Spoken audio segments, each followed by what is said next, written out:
Welcome back to the line of fire. इस वक्त हम मौजूद हैं राना आसिफ हबीब साहब के साथ, जो कि प्रेसिडेंट हैं इनिशिएटर ह्यूमन डेवलपमेंट फाउंडेशन।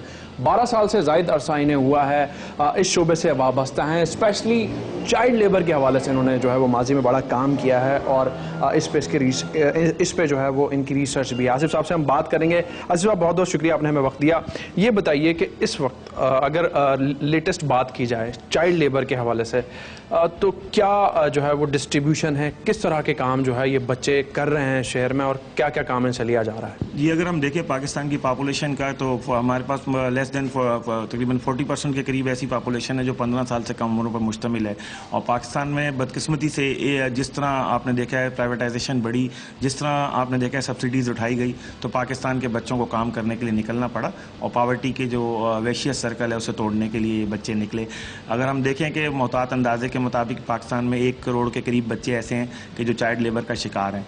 और ओवरऑल पाकिस्तान और बदकिस्मती से जो 2 मेजर शोबे हैं उसको अब तक गवर्नमेंट ऑफ पाकिस्तान ने ना तो उसके लिए कोई कानून साजी की है और ना उसको इन्होंने पॉलिसी के अंदर शामिल किया। ख़ास तौर पे जो घरों में काम करने वाले बच्चे हैं, जिसे डोमेस्टिक चाइल्ड लेबर कहते हैं। और उसके अलावा अगर हम देखें तो एग्रीकल्चर सेक्टर जो पाकिस्तान का सबसे बड़ा सेक्टर है कि जिसमें बच्चे चाइल्ड लेबर का शिकार हैं, डायरेक्टली इनडायरेक्टली। पर्टिकुलर एग्रीकल्चर अगर बात जी, अगर हम एग्रीकल्चर में पर्टिकुलरली बात करें तो इनडायरेक्टली भी और डायरेक्टली भी, दोनों सूरतों में ही बच्चे जो हैं वहाँ पर काम करते हैं। और सुबह से 6 बजे से लेके और रात 12 बजे तक उनके वर्किंग आवर्स जो होते हैं, जो दुनिया में कहीं नहीं होते। अच्छा। और पाकिस्तान में बदकिस्मती रही कि जिस तरह हमारी इंटेलेक्चुअल करप्शन दीगर शोबों में नजर आती है, पॉलिसी मेकिंग में भी नजर आई कि जब बच्चे पाकिस्तान में बाउंडेड लेबर का शिकार हो रहे थे तो 1992 में ये एक ऐसा कंफ्यूजिंग लॉ लेके आए कि bounded labour abolition system act, कि ना नौमन तेल होगा ना राधा नाजे की। अच्छा। तो वो सिस्टम लाए। फिर उसके बाद आप देख लें कंफ्यूजन आपको नजर आता है स्टेट लेवल की पॉलिसीज में कि 1991 में आप चिल्ड्रन एम्प्लॉयमेंट एक्ट लेके आ रहे हैं, उसके साथ आप 1996 में चाइल्ड लेबर के स्टॉप चाइल्ड लेबर कैंपेन का हिस्सा भी बन रहे हैं। 19 में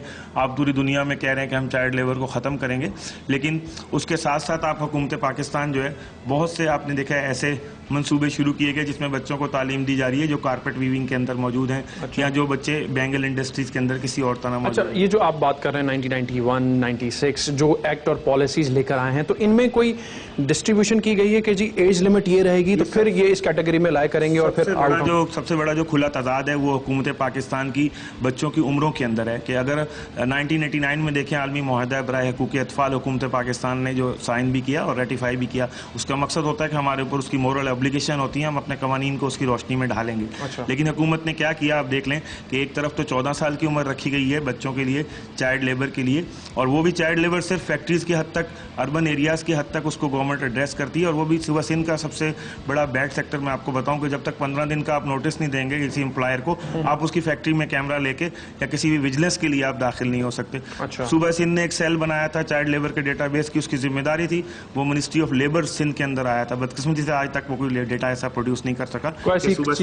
कितने डेटा हैं आपके सेंसस के अंदर चाइल्ड लेबर का हेड मौजूद नहीं है, जो कि बदनीयती को जाहिर करता है। आपके house hold income and expenditure सर्वे अगर आप हाइस का उठा के देख लें, वहां हमें ऐसा हेड नजर नहीं आता। जब आप किसी प्रॉब्लम को डायग्नोस नहीं करेंगे तो आप उसके इलाज के लिए क्या कर पाएंगे? तो यानी कि ऊपर की सतह से ही कोई काम इस तरीके से नहीं हुआ कि कानून साज अदारों में पावर ऑफ कॉरिडोर में वो लोग बैठे कि जो खुद अपनी फैक्ट्रियों में बच्चों से चाइल्ड लेबर करवाते हैं। अच्छा। वो ऐसा कानून क्यों पास करेंगे कि जो उनके अपने वेस्टेड इंटरेस्ट को हिट करेगा? इसी तरह आप देख लें पाकिस्तान एक ऐसा ग्रेवयार्ड बन गया है कि जहां इलीगल माइग्रेंट, इलीगल इमिग्रेंट हजारों लाखों करोड़ की तादाद में मौजूद हैं। अगर आप कराची में देखें तो 400 से ज्यादा अफगान रेफ्यूजी बच्चों के कचरा चुनने वालों के डेरे मौजूद हैं जहां उन बच्चों से चाइल्ड लेबर लिया जाता है। पाकिस्तान का सबसे पढ़ा लिखा जो हिस्सा है वो डिफेंस क्लिफ्टन कहलाता है। अगर आप संडे बाजार में अपना कैमरा लेके जाएं, सबसे worst form of child labour लोग वहां एक बच्चों को ही बच्चा खिला रहा होता है, एक बच्चों को ही वजन बच्चा उठा रहा होता है। अच्छा, मुझे एक चीज बताइए आसिफ साहब, ये चीज तो है कराची में या अर्बन एरिया की अगर हम बात करते हैं, कोर्ट में आप देखें कोर्ट्स का काम है नॉर्म्स को वज़ा करना। अच्छा। दुनिया में कोर्ट्स का लैटिन और मैनिफेस्ट फंक्शन होता है नॉर्म्स को, वैल्यूज को करना।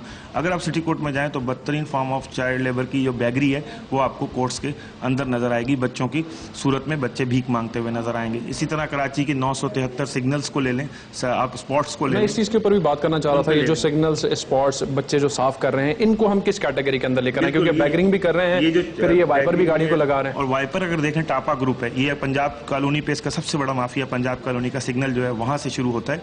ये माफिया आपको गिजरी से लेके भादराबाद सुबहानी बेकरी वाली चुरंगी से लेके अगर हम सखियासन पे चले जाएं तो पूरे शहर में आपको नजर। तो इसके पीछे पैटर्नाइज माफिया होता है, वो उनका काम होता है कि यहाँ आप अपनी गाड़ी पे वाइपर लगवा लें, यहाँ हमें भीख की सूरत में 10 से 15 रुपए दे दें। तो ये काम भी इसी तरह बच्चों को चाइल्ड लेबर की एक और बदतरीन शक्ल है जो मीडिया पे आज तक शायद रिपोर्ट नहीं हुई, वो है बच्चों को जिनसी तौर पर कमर्शियल सेक्स वर्कर ट्रेन करके कराची जहांगीर पार्क से मुल्क के दूसरे हिस्सों में भेजने का एक माफिया मौजूद है।